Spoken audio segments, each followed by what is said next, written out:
नमस्कार, मैं हूं आपके साथ गौरव राजेंद्र। बुलेटिन का आगाज बड़ी खबर के साथ करते हैं। बड़ी खबर रामपुर से, जहां पर पहुंचे हैं केंद्रीय मंत्री मुख्तार अब्बास नकवी। राज्य मंत्री बलदेव ओलख के साथ में मौजूद बीजेपी प्रत्याशी का कर रहे चुनाव प्रचार। खिचड़ी पंचायत के कार्यक्रम में हुए शामिल। इस वक्त की बड़ी खबर आप तक पहुंचा रहे हैं, लोगों से कर रहे वोट की अपील।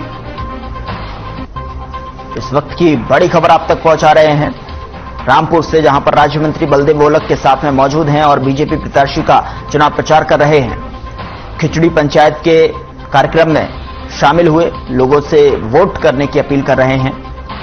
इस वक्त की बड़ी खबर आप तक पहुंचा रहे हैं। रामपुर पहुंचे पूर्व केंद्रीय मंत्री मुख्तार अब्बास नकवी।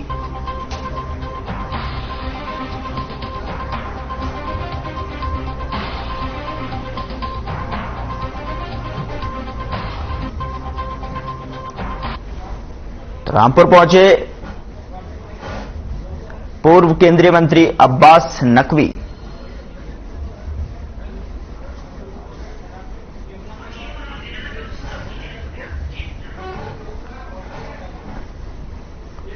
उधर लखनऊ के नखास स्थित शिया कॉलेज में अहले बैत कॉन्फ्रेंस का आयोजन किया गया। आपको बता दें कि इस कार्यक्रम में आतंकवाद के खिलाफ चर्चा की गई और इस दौरान एक मंच पर धर्मगुरु और बुद्धिजीवी लोग नजर आए। इस कार्यक्रम का मकसद सांप्रदायिक सौहार्द को बढ़ावा देना था।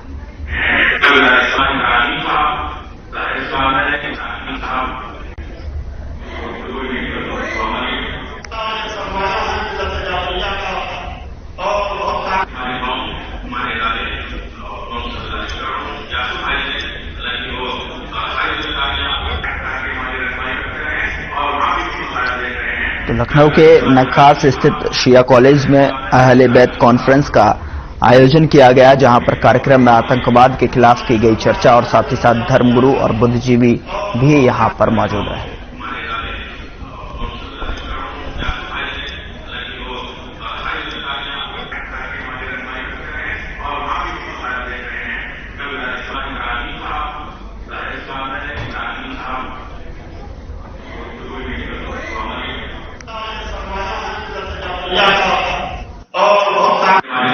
देखिए, आज 26/11 है, आज 26/11 है।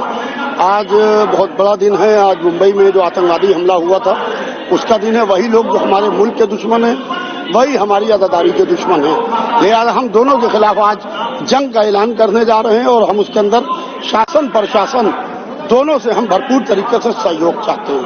और सहयोग इस तरीके से चाहते हैं कि जिस तरीके से हमारी मजलिस माता मादादारी सीना जनी जंजीर जनी कमा जनी हमारी जो भावनाएं हैं उसको ठेस पहुंचाई जाती है। उधर राजभवन लखनऊ जा रहे किसान नेता को उनके घर में सीतापुर प्रशासन की ओर से नजरबंद किया गया। आपको बता दें कि मामला जनपद सीतापुर का है, जहां पर आज किसान नेता पिंदर सिंह सिद्धू सैकड़ों लोगों के साथ लखनऊ राजभवन अपनी मांगों को लेकर ज्ञापन देने के लिए जा रहे थे। तभी प्रशासन के संज्ञान में मामला आने पर सीतापुर प्रशासन के द्वारा किसान नेता पिंदर सिंह को उनके घर में ही पुलिस की निगरानी में नजरबंद कर दिया गया है, जिससे कि वह जनसमूह के साथ लखनऊ को ना जा पाए।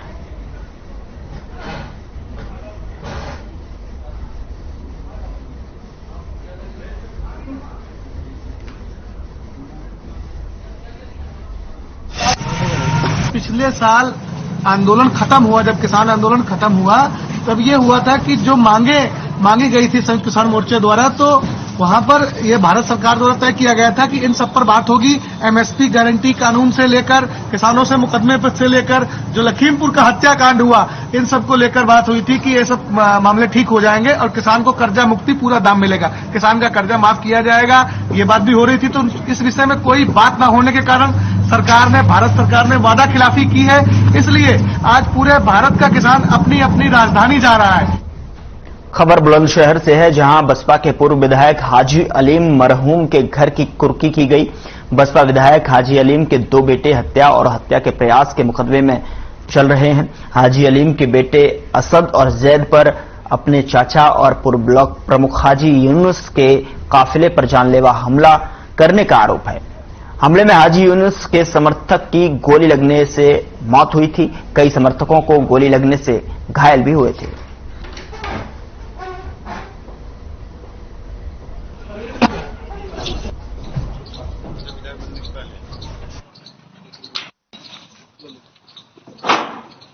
उधर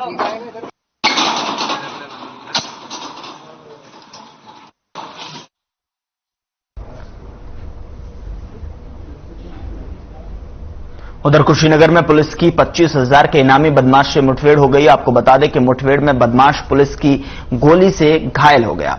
बदमाश पर एक युवक की हत्या करने का आरोप है। पुलिस ने बदमाशों के साथ साथ हत्या में शामिल 3 लोगों को गिरफ्तार किया है। और आपको बता दें कि 13 नवंबर को बाइक सवार 2 लोगों ने गोली मारकर युवक की हत्या कर दी थी। पुलिस आगे की कार्रवाई कर रही है।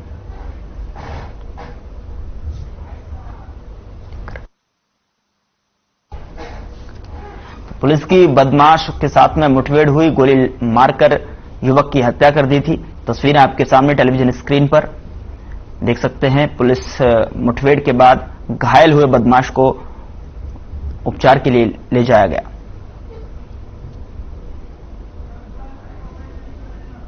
पुलिस की बदमाश के साथ में मुठभेड़ हुई। खरिया सुजान क्षेत्र के अंतर्गत एक व्यक्ति की गोली मारकर हत्या की गई थी। आज इसका सफल अनावरण किया गया है। इसमें कुल 3 व्यक्तियों की गिरफ्तारी हुई है, जिसमें से जो मुख्य शूटर रोहित था वो कल पुलिस मुठभेड़ में घायल हुआ था। उसके पास से घटना में प्रयुक्त तमंचा और जो बाइक थी वो बरामद की गई है। इसके अलावा 2 अभियुक्त और हैं, जिसमें एक व्यक्ति रवि रंजन है और दूसरा मृतक की जो पत्नी है वो है। इस पूरे घटनाक्रम के पृष्ठभूमि में अवैध प्रेम संबंध।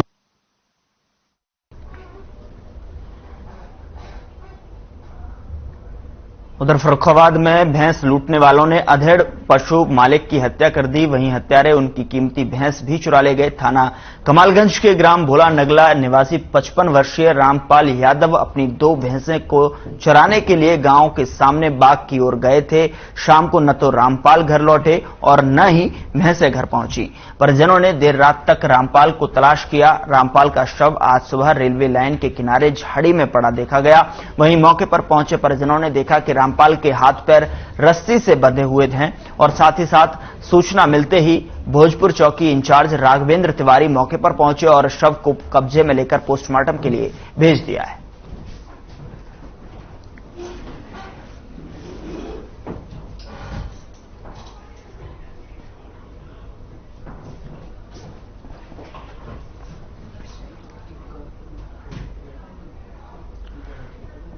और इस बीच बड़ी खबर का रुख करते हैं। गोंडा से बड़ी खबर है, जहां पर जिले में भ्रष्टाचार का खुला खेल सामने आया है। 37 लाख रुपए की कीमत से बनी सड़क उखड़ने लगी है।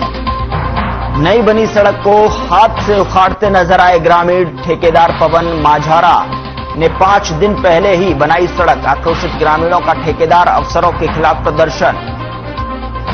इस वक्त की बड़ी खबर आप तक पहुंचा रहे गोंडा से, जहां पर भ्रष्टाचार का खुला खेल सामने आया है। 37 लाख रुपए की कीमत से बनी सड़क उखड़ने लगी है। नई बनी सड़क को हाथ से उखाड़ते नजर आए ग्रामीण। तो आक्रोशित ग्रामीणों का ठेकेदार और अफसरों के खिलाफ जो है प्रदर्शन देखने को मिला है गोंडा से, जहां पर भ्रष्टाचार का खुला खेल सामने आया है। 37 लाख रुपए की कीमत से बनी सड़क उखड़ने लगी है। तस्वीरें आपके सामने टेलीविजन स्क्रीन पर आप देख सकते हैं कि किस तरीके से ग्रामीण हाथों से सड़क को उखाड़ते हुए नजर आ रहे हैं। और बताया जा रहा है कि ये इसकी लागत जो है 37 लाख रुपए की लागत है। भ्रष्टाचार का खुला खेल सामने आया है। तस्वीरें इस चीज की गवाही देती हो और इसको लेकर ग्रामीण जो है ठेकेदार और अफसरों के खिलाफ प्रदर्शन करते हुए भी नजर आए।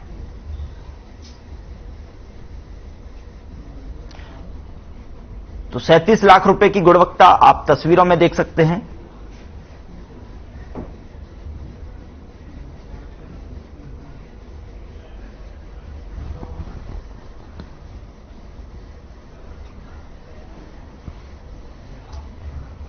खबर बरेली से है, जहां फरार आरोपी की गिरफ्तारी न होने पर परिजन नाराज नजर आ रहे हैं। आपको बता दें कि पति ने कार से टक्कर मारकर सास की हत्या की थी, जिसके बाद अब तक आरोपियों की गिरफ्तारी नहीं हो पाई है। वहीं पति की 2 गर्लफ्रेंड भी हैं जो लंबे समय से फरार चल रही हैं। आपको बता दें कि परिजनों ने नाराजगी जताई है और एसएसपी ऑफिस के बाहर धरने पर बैठे हैं।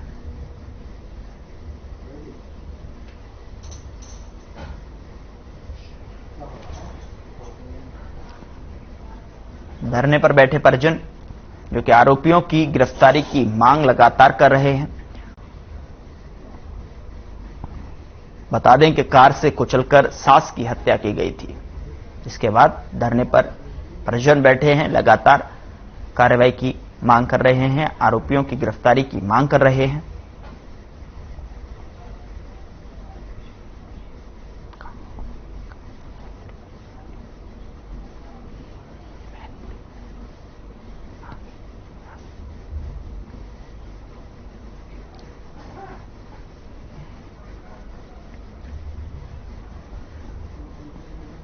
चलिए, इस बीच बड़ी खबर मैनपुरी से मिल रही है, जहां पर अखिलेश यादव ने डिंपल यादव के लिए प्रचार किया है।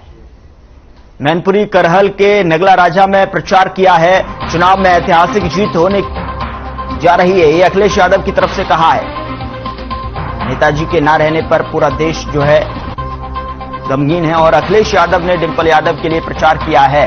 मैनपुरी करहल के नगला राजा में प्रचार किया गया है। चुनाव में ऐतिहासिक जीत होने जा रही है, ये अखिलेश की तरफ से कहा गया है। बीजेपी वाले भी हमारा परिणाम देखेंगे, ये बीजेपी वाले सब कुछ बेच दे रहे हैं, ये अखिलेश यादव की तरफ से कहा गया है। तो इस वक्त की बड़ी खबर मैनपुरी से आप तक पहुंचा रहे हैं।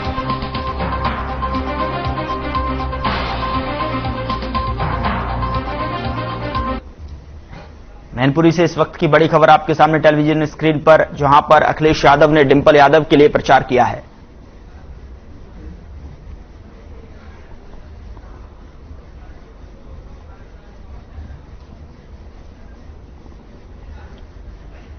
मैनपुरी करहल के नगला राजा में प्रचार किया।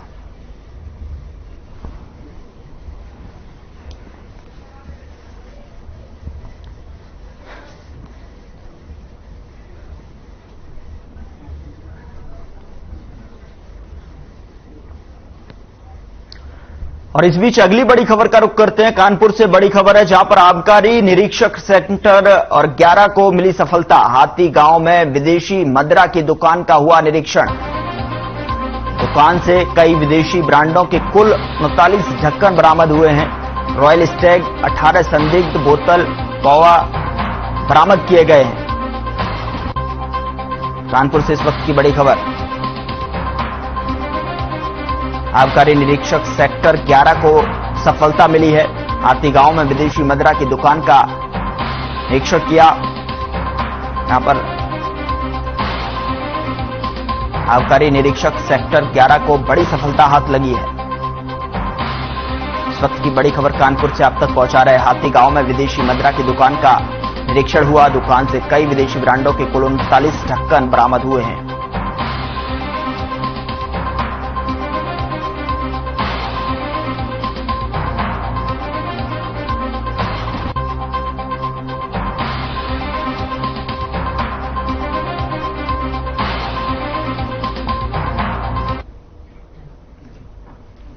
इस वक्त की बड़ी खबर आपके सामने टेलीविजन स्क्रीन पर आप देख सकते हैं, जहां पर आबकारी विभाग की निरीक्षक सेक्टर 11 की टीम को बड़ी सफलता हाथ लगी है। उधर खबर अमरोहा से है, जहां पुलिस और बदमाशों के बीच मुठभेड़ हो गई और मुठभेड़ के दौरान बदमाश के पैर में गोली लगी है। इस दौरान एक सिपाही भी घायल हो गया है। चेकिंग के दौरान पुलिस का यह कामयाबी मिली है और आरोपी बदमाश से एक तमंचा, 2 जिंदा कारतूस, एक खोखा बरामद हुआ है। बता दें कि युवक शोएब 24 नवंबर को हसनपुर दुकानदार की निर्मम हत्या का आरोपी है।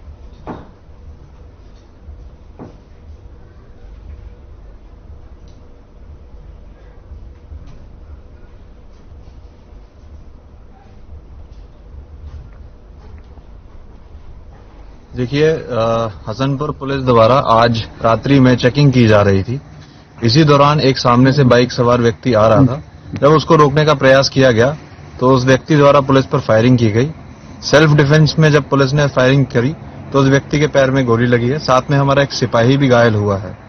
उस व्यक्ति से जब पूछताछ करी है तो उस व्यक्ति द्वारा बताया गया कि कल एक यहाँ पे हत्या की घटना हुई थी हसनपुर थाना क्षेत्र में, और उसके बाद में उस व्यक्ति ने उस घटना के बारे में सारी चीजें बताई।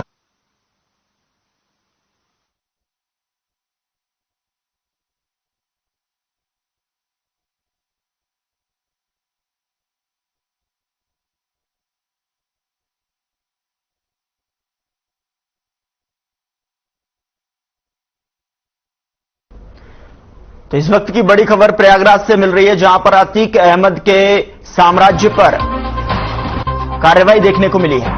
6 करोड़ 60 लाख रुपए की संपत्ति की गई कुर्क। गैंगस्टर के तहत कुर्क की गई ये अतीक की संपत्ति। खुलदाबाद के कसारी मसारी का ये पूरा मामला है। तो अतीक अहमद के अवैध साम्राज्य पर कार्रवाई देखने को मिली है। 6 करोड़ 60 लाख रुपए की संपत्ति कुर्क हुई है। गैंगस्टर के तहत कुर्क की गई अतीक की संपत्ति। खुलदाबाद के कसारी मसारी इलाके का यह पूरा मामला है। इस वक्त की बड़ी खबर आप तक पहुंचा रहे प्रयागराज से, जहां पर 6 करोड़ 60 लाख रुपए की संपत्ति कुर्क की गई है। गैंगस्टर के तहत संपत्ति कुर्क की गई है।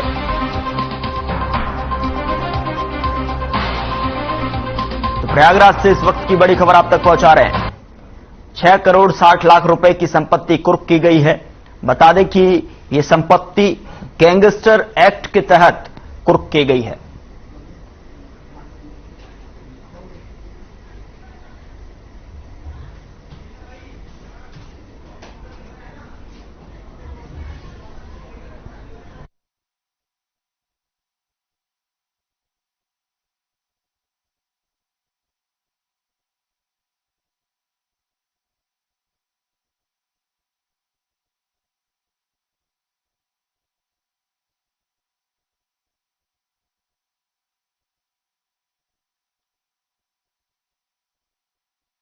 अगली बड़ी खबर का रुख करते हैं। बुलंदशहर से बड़ी खबर है, जहां पर दुकानदार ने किसान को बेची नकली डीएपी। सरकारी रेट से भी ज्यादा कीमत में बेची गई डीएपी।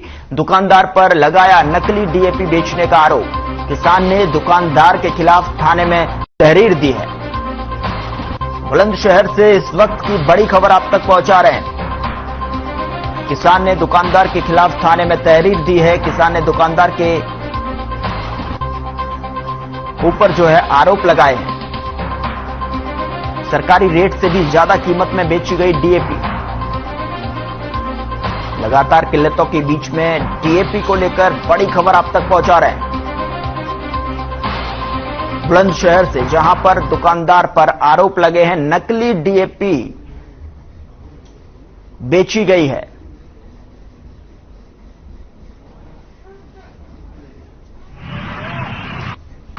डीएपी की शिकायत करने की।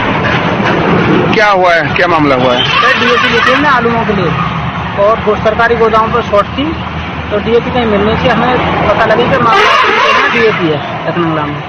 तो हमने जानकारी वहाँ ली, तो उन्होंने बताया हाँ मेरे पास कट्टे हैं और 1500 रुपये कट्टे मिलेगा। तो 10 कट्टे लिए थे मैंने वहाँ से। अच्छा, वो दुकानदार है जो बेच रहा है? दुकानदार नहीं है, वो तो बेचता ही है और लोग बताते हैं ऐसे। तो हमने तो अब पे लिए पहली बार। ये हमने के 20 कट्टा डीएपी लिया रामराज पे थे, ढंगरा के पे थे, और ये हमें बिल्कुल राख चाहिए, और हमने आलू में लगा दी और 1500 रुपये कट्टा को हमने पेमेंट करा हुआ को। अच्छा, सरकारी गोदामों पर तो जबकि डीएपी के 1350 के रेट है। हाँ जी, वो कैसे हुई जब सरकार ने पहचनाई, हमने फिर हमें लेनी पड़ी है आलू, हमारा बीज खराब हो जाता, वहाँ मजबूरी में हमने ये मतलब डीएपी ली है। पूरी राख है 20 कट्टा ने। चलिए खबरों में आगे बढ़ते हैं और बात अगली खबर की करते हैं। महोबा जिले में 16 दिवसीय महिला हिंसा विरोधी अभियान कार्यक्रम का आयोजन किया गया और कार्यक्रम में बतौर मुख्य अतिथि एमएलसी जितेंद्र सिंह सेंगर समेत एसडीएम श्वेता पांडे और तमाम अधिकारी मौजूद रहे। जितेंद्र सिंह सेंगर की ओर से दीप प्रज्वलित कर कार्यक्रम की शुरुआत की गई, जिसके बाद एमएलसी जितेंद्र सिंह सेंगर ने महिला सशक्तिकरण के तहत 16 दिनों तक चलने वाले महिला हिंसा विरोधी अभियान में अपने विचार साझा किए।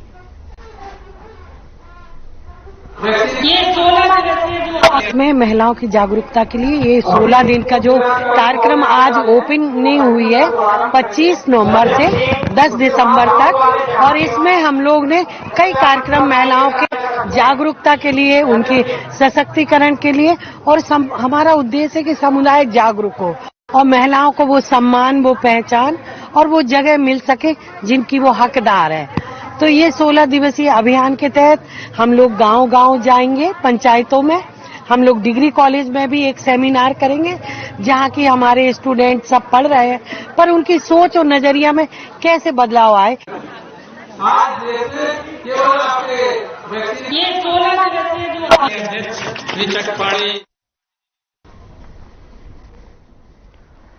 उधर नोएडा एनसीआर में कुत्तों का आतंक जो है लगातार जारी है। कुत्तों को लेकर लगातार कड़े कानून बनाए जा रहे हैं, लेकिन उसके बावजूद भी घटनाएं कम होने का नाम नहीं ले रही हैं। और ऐसा ही एक मामला नोएडा सेक्टर 168 के द गोल्डन पाम सोसाइटी से सामने आया है, जहां लिफ्ट में जा रहे 2 बच्चों पर कुत्ते ने हमला कर दिया।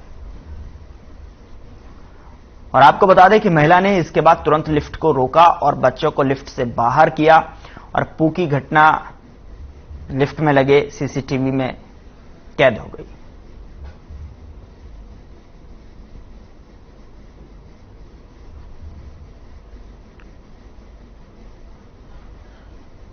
खबर रायबरेली से है, जहां शराब के नशे में दबंगों ने एक बुजुर्ग को जमकर पीटा है, जिसके बाद खून से लथपथ बुजुर्ग अपनी शिकायत लेकर थाना पहुंचा। थाने में बुजुर्ग ने न्याय की गुहार लगाई है और पीड़ित की तहरीर पर पुलिस ने दबंगों के खिलाफ मुकदमा दर्ज कर लिया है और मामले की जांच में जुट गई है।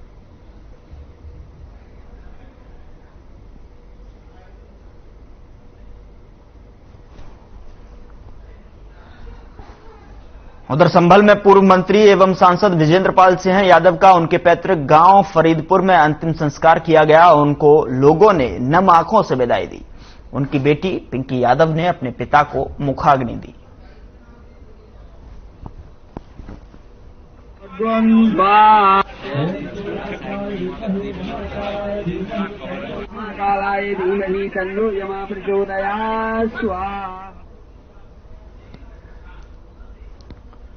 तो बेटी पिंकी ने मुखाग्नि दी।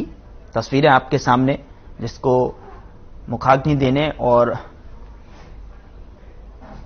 शामिल होने के लिए तमाम जो क्षेत्रीय और स्थानीय लोग हैं उनका जमावड़ा लगा रहा।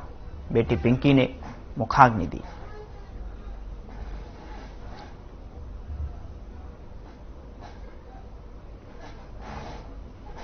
और आपको सीधे लिए चलते हैं लखनऊ, जहां पर लोक भवन में मनाया जा रहा है संविधान दिवस।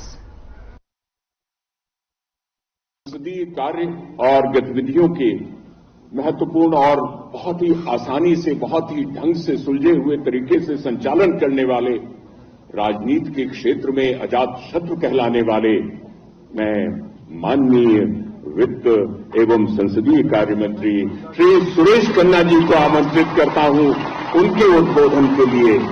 एक बार जोरदार ऐसा स्वागत। आप एक विभूति का स्वागत कर रहे हैं, एक हस्ती का स्वागत कर रहे हैं। बहुत बहुत धन्यवाद घोषक महोदय। आज के कार्यक्रम में उपस्थित हमारे साथी मंत्री आदरणीय श्री ए.के. शर्मा जी, मंच पर विराजमान श्रीमती गुलाबो देवी जी, राज्य मंत्री स्वतंत्र प्रभार, माननीय श्रीमती विजय लक्ष्मी गौतम जी, माननीय श्री सतीश शर्मा जी, माननीय श्री अनूप प्रधान वाल्मीकि जी, माननीय श्रीमती रजनी तिवारी जी, माननीय श्री राकेश राठौर जी, माननीय श्री संजीव कुमार जी, मंच पर विराजमान हमारे सभी अधिकारीगण, सभी विधायकगण तथा यहां पर उपस्थित मुख्य सचिव श्री डी.एस. मिश्रा जी, प्रमुख सचिव विधानसभा श्री प्रदीप दुबे जी, प्रमुख सचिव विधान परिषद श्री राजेश सिंह जी। फिलहाल बुलेटिन में इतना ही। नमस्कार।